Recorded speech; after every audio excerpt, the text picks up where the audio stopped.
Les bananes bleues de Mr Rainbow. Sur la plage, sous un cocotier est assis Mr Rainbow.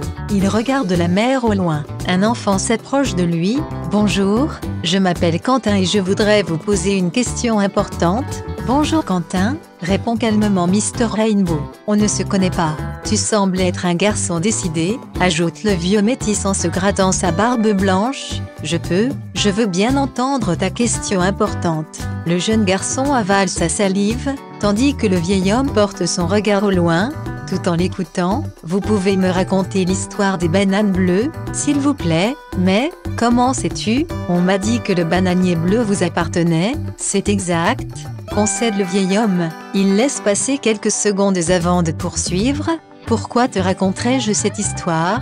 Parce que je vous le demande poliment. » Le vieil homme sourit doucement. « Je veux bien te raconter le début de l'histoire, parce que tu m'es sympathique et que dans tes yeux je lis du respect. Et pour un vieux monsieur comme moi, c'est quelque chose qui compte. » Quentin s'assied en tailleur, prêt à écouter. Mr Rainbow prend un temps de respiration. « Eh bien voilà, » commence le barbu à la peau tannée par le temps. « La nature nous fait parfois de drôles de surprises en créant des exceptions. J'ai entendu parler d'un chat à 2 visages, d'une gazelle à une seule corne, d'un chien sans queue, d'un éléphant privé de ses défenses, d'un lapin géant, de noix de coco qui ne se détachaient jamais de leur arbre. C'est très rare, mais ça peut arriver. Dans ma famille par exemple, nous sommes 7 enfants, tout noirs comme moi, sauf un de mes frères qui est albinos. Qu'est-ce que ça veut dire ?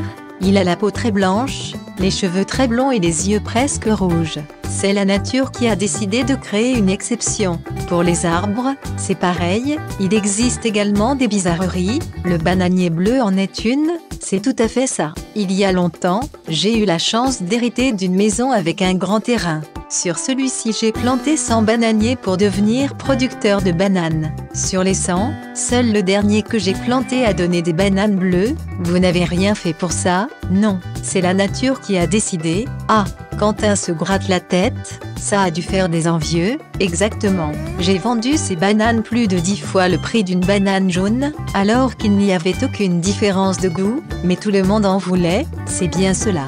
Les gens les plus riches se les arrachaient parce que disposer des bananes bleues dans sa corbeille de fruits était ce qui se faisait de plus chic et de plus original. Voilà donc l'histoire des bananes bleues. Cela répond à ta question. Quentin ouvre grand ses yeux et ose, mais vous n'allez pas en rester là. Je veux tout savoir. Il paraît qu'il n'y en a plus. Tu es bien informé, mais je te trouve très curieux. Je dois partir et si tu veux la suite de l'histoire, je te donne rendez-vous demain à la même heure et au même endroit. Mr Rainbow se lève doucement, met son chapeau de paille qu'il tenait dans la main et part tranquillement en longeant la plage. Quentin le suit des yeux jusqu'à ce qu'il ne le voit plus. En se grattant sa dence tignasse blonde, il réalise qu'il a du sable sur le cuir chevelu. Il n'aime pas ça. Le lendemain à la même heure, Quentin est excité à l'idée de retrouver le vieil homme parce qu'il veut entendre la suite de l'histoire.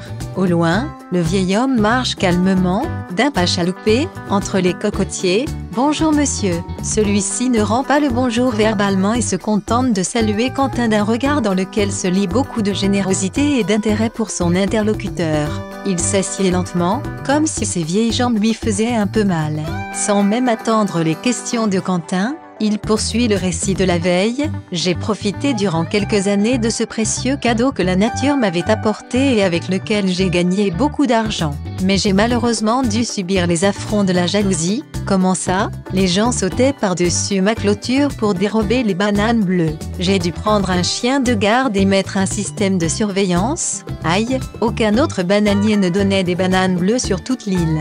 Je possédais le seul arbre qui en produisait. Waouh, une différence comme celle-là a suscité bien des convoitises. Une année, on a même donné des bonbons empoisonnés à mon chien de garde pour qu'il s'endorme et on m'a volé ma production. Ce n'était que des bananes, oui, mais elles étaient uniques. Et ensuite, j'ai encore renforcé la surveillance de l'arbre en mettant une alarme. On a alors attaqué sur une route un de mes camions qui livrait les précieuses bananes bleues. Elles avaient pourtant toujours le même goût que les autres. Oui, Mr Rainbow se lève alors et dit à Quentin, « Si tu veux la suite de l'histoire, il faut que tu réfléchisses aux différentes possibilités qui s'offraient à moi pour faire face à cette situation de plus en plus difficile à supporter. À demain. » Comme la veille, il se lève calmement, sans un mot. Quentin se gratte à nouveau la tignasse en le regardant partir. Il a toujours du sable. 24 heures plus tard, Mr. Rainbow arrive avec un peu de retard. Il est de toute évidence ravi de retrouver le garçon qui s'intéresse à son histoire de bananier bleu. « Alors, tu as réfléchi ?» demande-t-il une fois assis. « Oui, j'ai bien réfléchi. Vous deviez garder ce bananier bleu pour continuer à gagner de l'argent. Alors vous l'avez déterré et déplacé. J'y ai pensé, mais j'ai pour principe de ne pas contrarier la nature. Vous l'avez arraché. Non, ça m'aurait fait trop mal au cœur. Vous jetiez sa production. Non, vous avez arrêté de la vendre et vous êtes le seul à en manger. J'y ai pensé, mais cela n'aurait pas stoppé les vols sur l'arbre. Alors je ne vois pas. » Le vieil homme marque un temps et fait un sourire au jeune garçon. « C'est pourtant simple. J'ai conservé le bananier, mais je coupe les bananes quand elles ne sont que des embryons sur les branches. Ainsi, il n'y a plus rien à voler. Les gens ont déjà commencé à les oublier. Et moi je suis libre de faire ce que je veux. Je pourrais, si je le souhaite un jour, en produire à nouveau. Pour l'instant, c'est mieux ainsi, mais vous vous privez du bénéfice des ventes. Vous m'avez dit que vous en tiriez un bien meilleur prix que des bananes normales. J'ai bien réfléchi. À mon âge, je préfère la tranquillité à l'enrichissement. » Quentin fronce les sourcils. Cette réponse l'interpelle.